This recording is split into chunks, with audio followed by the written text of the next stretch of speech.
Goeie. Goeie. Mag ik jou wel even wat vragen, meneer? Ja, zeker wel. Want ik show je op een onderwijs denk naar de tocht van Tom neem ik gewoon, hè? Dat denk ik wel, ja. Uit respect voor de goeroe Tom. Beste mensje. Het goeroe vet is. Dat is jammer. Wat voor man wie Tom van jou? Spiritueel meester. Ja, zeg zo wat. En wat voor contact hier met Tom dan? Ik zag je hem mee al. Ik zag hem alleen in de straten. Ik koopte af en toe een mandala van hem en af en toe een gedichtje en dan gaf ik hem weer 10 euro en dan maar 5 euro en dan een half euro. Maar Tom, meestal, die had gewoon de verkeerde. Hij was op. Ja. Hij was moe, hij was op. Ja. En daarom ging ik op deze tocht eventjes stilwijzen. Want wat is nou het gevoel dan wat bij jou overheerst? Verdriet. Verdriet. De deur is niet simpel, jongen. De deur is niet simpel. Maar als je accepteert dat de dood aan het eind van het leven komt, dan leef je. Als je de dood niet accepteert, kan je dan niet leven. Maar had er nou een soort van rust? Want ik ga hem natuurlijk ook een paar keer interviewd natuurlijk. En we weten natuurlijk ook dat Tom weer verslaafd aan middelen natuurlijk. Had er nou een soort van rust of hoe maak ik dat zien? Ik denk dat hij heel erg veel rust heeft, want hij had enorm veel pijn, die man. Hij had kanker, het was uitgezaaid en zo. Ja. Nou, dat Tom ook. Niet iedereen wist dat. Nee. Ik weet het wel. Ik ken Tom al jaren. Oh, je weer echt ziek? Je weer echt ziek, ja. Hij had opgegeven. En hij heeft dan of de golden shot gepakt of wat dan ook, ik weet het niet.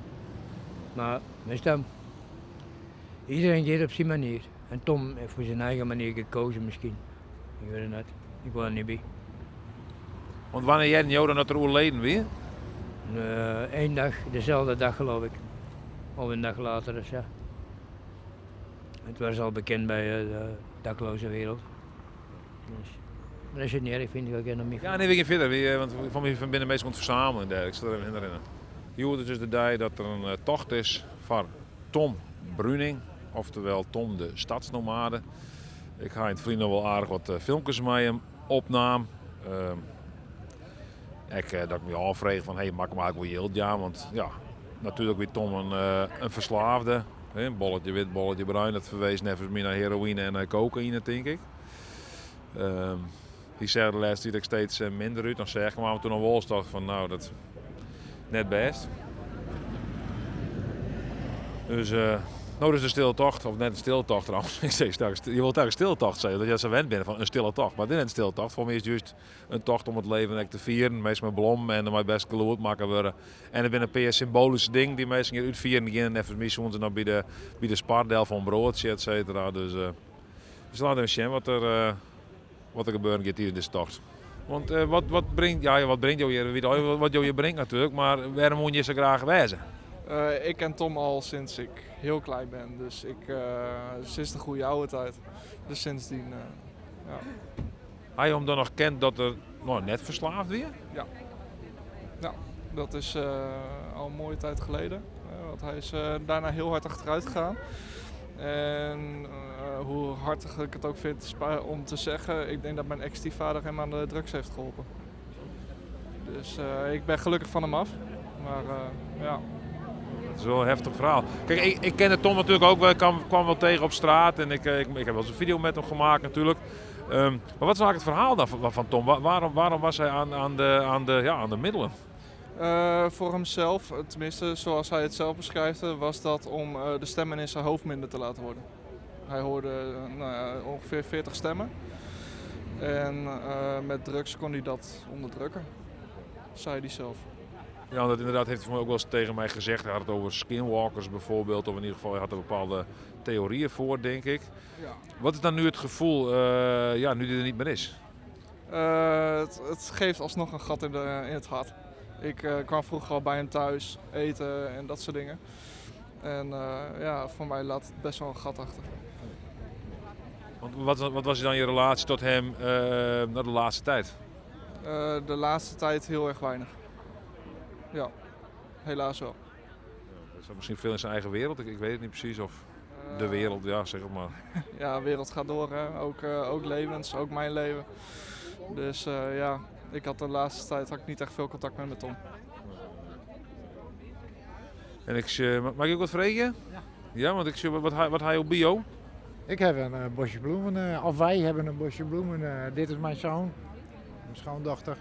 Ik ken Tom al 35 jaar, zoiets. Ik kwam hem vroeger tegen in een koffieshop en ja, een hele goede jongen, beleefde vent.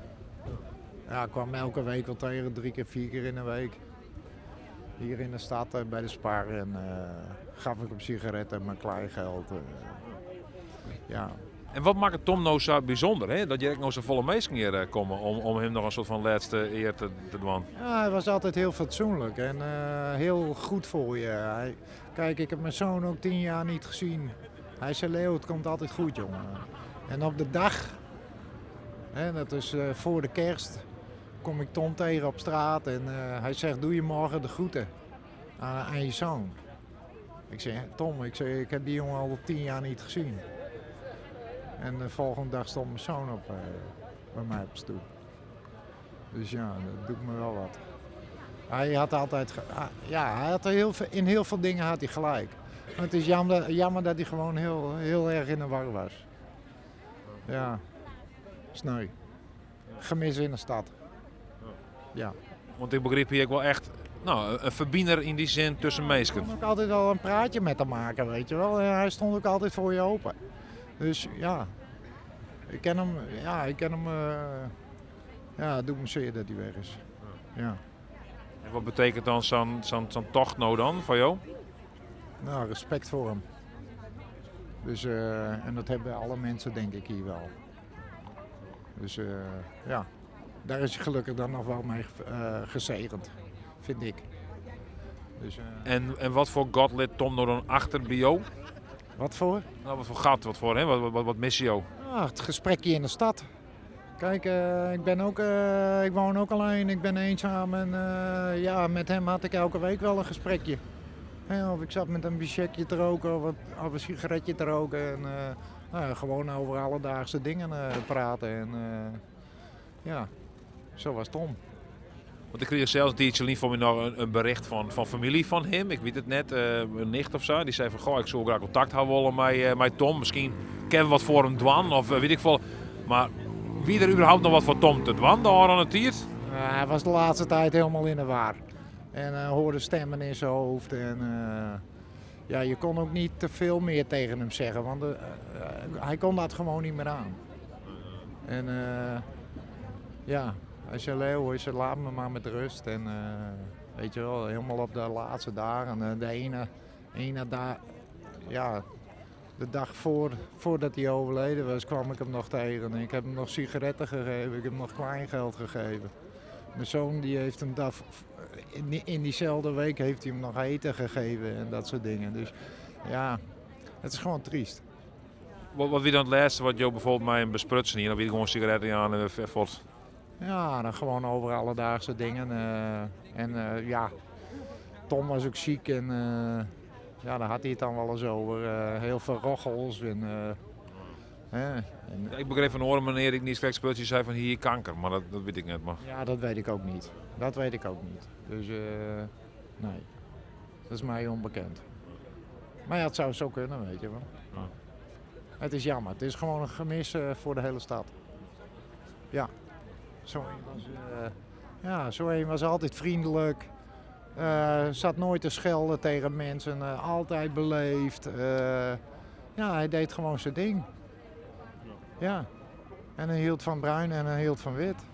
Ja, dat viel wel duidelijk, ja. Laten we niet over brood. Hè? Nee, je zei dan een beetje gek skeren. Bolletje bruin, bolletje wit. Maar ja, dan wisten we wel wat ook hier zelfs. Ja, daarom. Maar ik hoop dat hij een heel mooi plekje krijgt. En dat hij zijn vrede krijgt. En ja, daarom deze laatste eer nog even. Snap ik. Nou, ja, vol sterkte dan. Ja, dankjewel. Dus wat voor blommen had je op mijn naam? Als het maar gekleurd is, toch? En ze roeken lekker. Ik denk dat Tom dit wel heel mooi zou vinden. Ja. Ik zeg nog in de oproep inderdaad voor meer een klokbier inderdaad. Ja, dat verdooi je ook gewoon. Ik had net in de oproep zien, maar ik kocht wel vaker eens een biertje voor hem, de klok, want dat klokt zo lekker voort. Dat zei Tom altijd. Ja. Hoe kon je Tom dan? Hij ziet altijd bij de Jumbo, bij de Exestritten. En Ja, daar kwam ik altijd bij aan en altijd even een praatje met een meidje. Van hier, die werd een mooie tekst die woe delen. Dus ik nam wel eens een biatskip voor mij. Dat soort dingen. En daar zag ik ook Tom en hij kwam mij. En dan zei hij altijd, hoi, hoi, hoe is het ermee? Ja, leuk. En Joris? Ja. Hij kwam ik wel. Joeg hem ik wel eens wat, hè? Als staat hij hield, bracht hij of iets, dan joeg mijn zoon dus ik hem wat aan Tom. Dus ja, Wat wie je ook gevoel dan bij Tom als persoon? een hele positieve, intelligente man. Die, nou ja, sinds zijn eigen demonen moest vechten, zeg maar. Dus wat ik gewoon heel mooi vond, is die positieve instelling van hem. Ja, altijd vriendelijk. Ja, gewoon mooi man, absoluut. Ja. Hier in die zin tenminste ook het zelfs ook wel wat tragisch natuurlijk. Omdat juist zo'n, nou ja, die probleem denk ik met drugsgebruik et cetera hier. Dat is tragisch maakt het dan, hè? Ja, heel tragisch. Dat zeg ik dus. Die demonen waar hij mij moest vechten, is maar met zijn drugsgebruik en het alcohol. Maar wat ik begreep van hem, hij zwarg ik voor oren. Dus dat vond ik wel mooi. Want dan deed ik een biatskip en dan zei hij, voor de jongens, ik even wat eten meenemen. Dus waar die ik al je probleem mee hier, hij tocht ik aan een oor. En dat, hij een grut hart. Ja. Ja. Maar je zou ook misschien denken, misschien is het ook wat ten koste gang van hemzelf. Juist dat er misschien zo wat een oren tocht. Ik weet het niet. Ik ga echt geen idee, want ik ga geen idee. Demonen, zeg het maar. Ik weet het ik net. Nee, ik weet het ik net. Maar ik hoop dat hij nou inderdaad rust had in het paradies. Ja. Ja. Dat zat er het zelfs voor me, ik neem dat denk ik. Hè. Wat liet ik was Shangri-La. Shangri-La, ja, klopt inderdaad. Dat daar hier die het altijd horen. Dus, nou ja. Ja, dat hoop ik wel. Dat hij rust had. Dank u wel. Ja, graag in. Sterkte bedankt. Ja, dank u wel. Mag ik je wat vragen, meneer? Mag ik wat? Ja? Hoe gaat het met jou? Ja, wel prima. Ja. Het is natuurlijk een verdrietige dag. Een verdrietig moment om bij stil te staan. Maar ja, ik ben blij dat er in ieder geval bij stilgestaan wordt. Waarom ben je er zo beleerd om? Omdat er veel te weinig aandacht is voor mensen die op straat leven. Mensen die aan de onderkant van deze maatschappij bungelen. Mensen die bij voedselbanken lopen. Weet je, in een land als Nederland dat zo rijk is, dat in de top 20 van de rijkste landen ter wereld staat. Dankzij de Gouden Eeuw, waarin we de halve wereld hebben leeggeroofd. Ja, dan vind ik het schandalig. Ja. Wat denk je dat het een uitmaken hier voor Tom? Als er een soort van beter vangnet was weer vanuit de overheid of wat dan ook maar?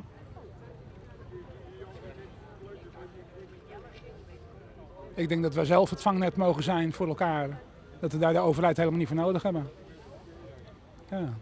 Dat deed Tom ook, weet je. Tom nam ook gewoon mensen in huis. Die vond gewoon dat mensen niet op straat hoorden te leven. Ja. Ik ken dat. Ja. Wat voor soort persoon herdenken we nou dan? Een held. Ja.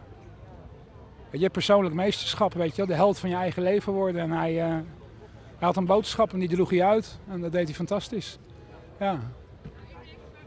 Wat wie dan net voor jou zien boodschap?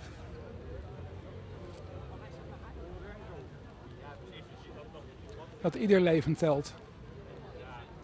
Ja. Geen uitzondering. Ik wil net Oederheun klinken, maar een soort van moderne Jezus. Nee. Nou, misschien wel. Ik bedoel, hij gaf wel het goede voorbeeld, hè? Ja. Ik bedoel, ik ben niet zozeer een aanhanger van een volgeling van Jezus, maar... Nou Ja, Jezus, niet zo jongen, ik heb volgen van Jezus denkt te wijzen, maar een soort...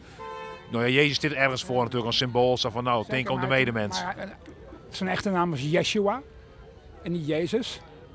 En ik denk dat de boodschap die hij probeerde over te brengen, dat die volkomen uit zijn verband is gerukt. Hij zocht leerlingen, geen volgelingen. En wat was jouw laatste contact wat je met Tom Horn had?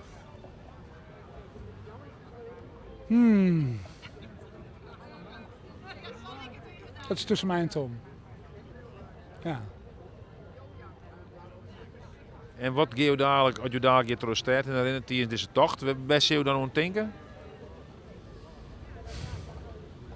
Zo min mogelijk. Ja. Weet je, het is juist het denken wat mij in de weg zit vaak. Nee, ik hoop echt de stilte ook in mezelf te kunnen vinden. Ja. En meestal lukt het wel. Daar werd Tom volgens mij ook wel wat naar psych weer, had ik het idee. Maar... Ik denk dat iedereen zichzelf tegenkomt in de stilte. Daarom zijn veel mensen er ook zo angstig voor. Ja. Ja, wie de nacht niet kent, kan de dag niet herkennen. Nee. Ben je dan ook een soort van zielsverwant met Tom? Hoe mag ik dat zien? We zijn toch allemaal zielsverwanten van elkaar? Ja. Ja, misschien bij die een hij wat meer raakvlakken als de oren is het maar. Oh, absoluut. Ja, zeker. Nee, ik hoef niet met iedereen om te gaan. Er zijn een heleboel mensen die gedragen zich vreselijk of onmogelijk. En ja, als ik daar last van heb, dan niet in mijn wereld. Nee, niet in mijn ruimte. Nee. Daarom hou ik nog wel van ze. Ja. Alleen op afstand. Ja. Ik wens je een soort sterkte dadelijk. Dank u wel. Ja, hey.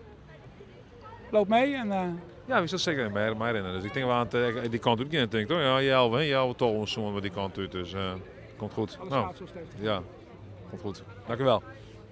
Maar geweldig dat jullie er allemaal zijn. En degene die het ook georganiseerd heeft, is eigenlijk Jojank de Boer. En zij was, jammer genoeg, nee, ze was gelukkig hoogzwanger, inmiddels bevallen. En kon het niet doen en heeft het stokje aan mij overgegeven. Dus sinds gisteren ben ik hier even mee bezig geweest. Ik heb gesprek gehad met zijn broer. En ik heb ook wat op papier gezet.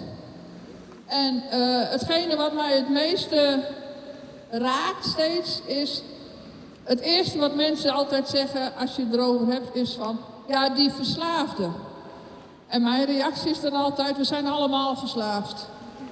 We zijn verslaafd aan de telefoon, we zijn verslaafd aan internet, we zijn verslaafd aan eten, we zijn verslaafd aan drinken, Ik ben verslaafd aan chocola. En binnen 5 minuten is een hele grote chocoladeleep weg. Oorzaak en gevolg is altijd heel groot. En dat telt voor iedereen. En wij kunnen nooit in een anders leven stappen doen. We kunnen alleen meelopen.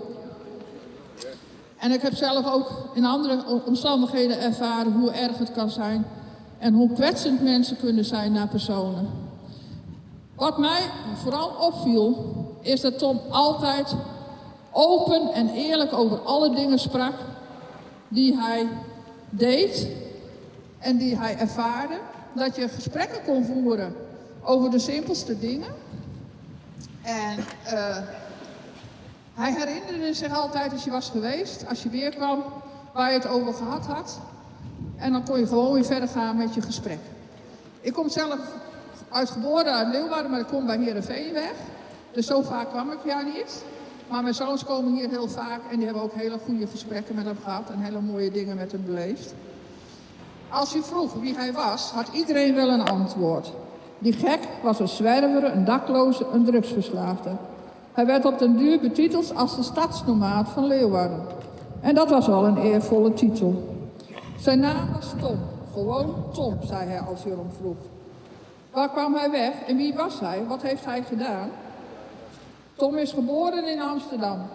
Als eerste kind van Ipi Reitsma en Lodewijk Hendrik, het echtpaar Bruning. Hij was de oudste broer van zusje Corien, broertje Lodi, broertje Jacob en zusje Titia. Broertje Jacob overleed toen hij slechts 13 dagen was. Iets dat grote impact had bij Tom. En bij de rest van de familie natuurlijk. Toen hij ongeveer 10 jaar was, zijn ze verhuisd naar Friesland.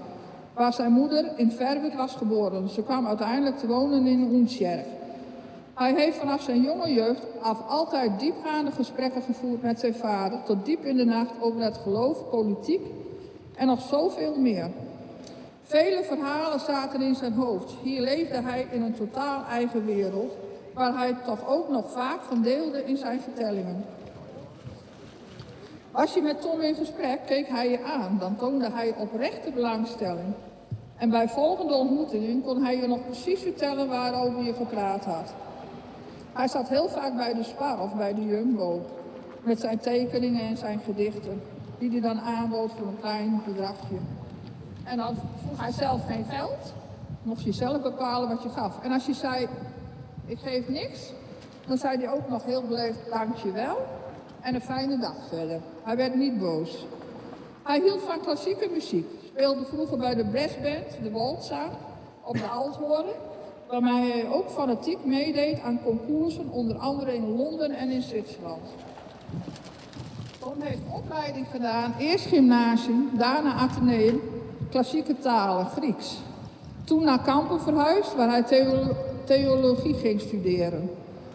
Tom heeft een relatie gehad waar een zoontje in is geboren, toen hij in Amsterdam woonde. Maar die heeft hij nou ongeveer zijn 5e levensjaar na de breuk niet meer gezien. En inmiddels zal hij een volwassen man zijn van ver in de 30. Hij ging in Amsterdam experimenteren met drugs. Hij had de diagnose schizofrenie, hoorde veel stemmen. En het scheen wel te helpen. Toen op een moment ging hij naar Schotland en toen werden de stemmen heftiger. Daar veel psychoses gehad. Toen hij terugkwam, woonde in Leeuwarden. Dat is 25 jaar geleden. En hij noemde het zelf ook de mooiste stad. Hij leeft wel veel op straat, maar heeft wel een eigen woning gehad en werkt op kantoor. De laatste jaren woonde hij op kamer in het Bonifatiusplein. De opvangplek voor dak- en thuislozen. Heeft iemand een eurotje voor me misschien, lieve mensen? Als u dan vroeg, was het vaak voor een bolletje wit of bruin. En nou bedoelde hij dan geen brood mee. Als hij wel zei dat hij honger had, was dat ook oprecht. Maar was hij ook zo eerlijk dat als je hem geld zou geven om wat te eten te halen, het misschien toch weer een bolletje wit of bruin zou worden. Dus kon je beter hem wat te eten halen. Altijd open en eerlijk over wat hij deed en zijn verslavingen. En tegelijk zorgzaam naar anderen, die ook tussen wal en schip vielen in deze maatschappij. Of zij die hij gewoon tegenkwam. Lieve mensen, wil iemand een tekening of gedicht van me kopen? Tom speelde ook op blokfluit en liet eigen gemaakte muziek horen. Hij vroeg wel eens, wil je een concert van me bijwonen? Natuurlijk, Tom. Dat waren dan een paar liedjes en hij vroeg stevast, en hoe vind jij het? Klinkt het goed? Hij was bezig een boek te schrijven, iets wat zijn broer Lodi nog gaat uitvolgen, wat er allemaal wel op papier laptop staat. Al is het vermoeden dat het meeste opgeslagen was in Tom zijn hoofd. Als er een kindje kwam met wat geld, was het stevast dat hij zei, sorry, maar ik neem geen geld van kinderen aan. Dan moet je maar even met je ouders, papa of mama, heid of mem komen, dan gaan we eens even praten. Want één ding is zeker, Tom had ondanks de situatie waar hij in verkeerde, normen en waarden die niemand van hem af kon pakken. Zelfs de verslaving niet. Het op de straat leven niet en de schizofrenie niet. Heeft daar helemaal geen verandering in gebracht. En natuurlijk was hij ook niet altijd vrolijk. Had hij ook wel eens een slechte dag. Was geïrriteerd of in een boze bui. Meestal door zijn ziektebeeld en of door wat hij had meegemaakt. Maar voor 90% was hij op en top liefdevol, betrokken, oprecht. En zeker en vast was hij intellectueel en kon je ook diepgaande gesprekken met hem voeren, als hij er de tijd voor nam. Vorig jaar, 27 mei, overleed zijn vader. En dit jaar overleed zijn moeder op 12 januari. Wat beide grote impact had. Ook mede door de personen waar Tom mee omging, heeft hij te vaak meegemaakt dat personen overleden. Iets wat hij ook als last met zich meedroeg. De laatste maanden van 2025 en de afgelopen maanden van 2026 werd steeds duidelijker dat hij meer en meer verzwakte door zijn levenswijze, gebruik en alle emoties. Tom is op 25 mei in het ziekenhuis overleden. Het bijzijn van zijn broer. Zelf zou hij zeggen op weg naar Srangwali of naar het paradijs. Velen zullen hem blijven herinneren door de mandala's, gedichten, teksten die hij verkocht en soms ook gewoon uitdeelde. Door zijn hulpvaardigheid, even op je fiets passen bijvoorbeeld, of meezoeken naar de sleutel die je verloren had, of je gewoon de weg wijzen, want hij kende Leeuwarden als zijn broekzak. Een van Tom zijn vele uitspraken als hij wegging. Let life always be on your side, every day and every night. We nemen geen afscheid, maar zeggen tot ooit, Tom. Wil er verder nog iemand iets zeggen?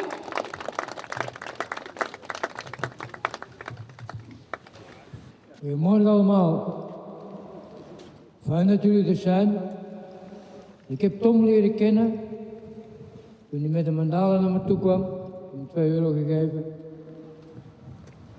Ik ben vanaf toen, na een aantal gesprekken met hem, Tom Goeroe beginnen noemen. Goeroe Tom was mijn standaard begroeting. Lieve mensen, dank jullie dat jullie er zijn. Weet één ding, Tom loopt met ons mee.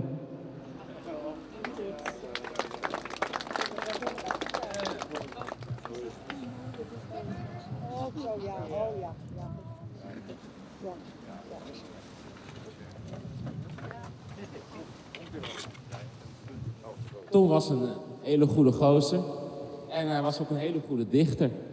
En ik zal zijn gedichten missen. Het is vreselijk dat hij weg is.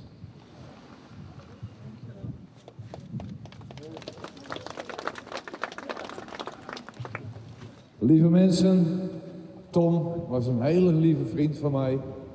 Ik was vroeger zijn dealer. Ik ben ook verslaafd. Ja, open boek. Maar ik was altijd eerlijk en open voor iedereen. En dat weten jullie, mensen die me kennen. Ik hou van Tom en dat zal ik altijd blijven doen. Dezelfde dag is Sipko Veenstra, de man in de bananenfiets, ook overleden.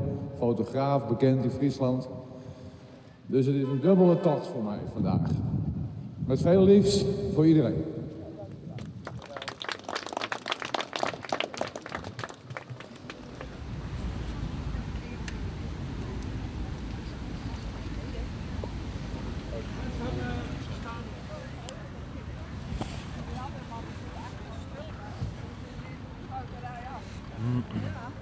John wou niet, maar hij moest wel.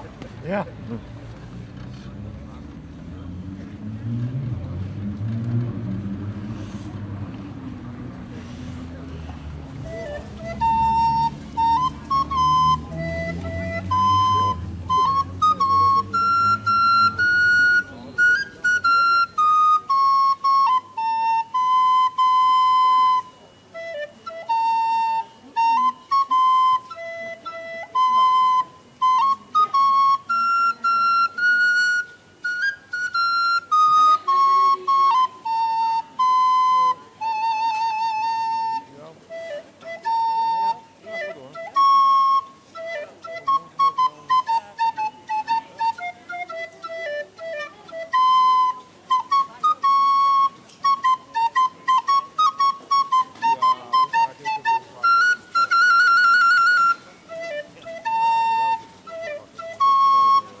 Dat was mijn eerste improvisatie. Nou, super. Hey. Nou, hey. Leuk hè? Ja, dankjewel.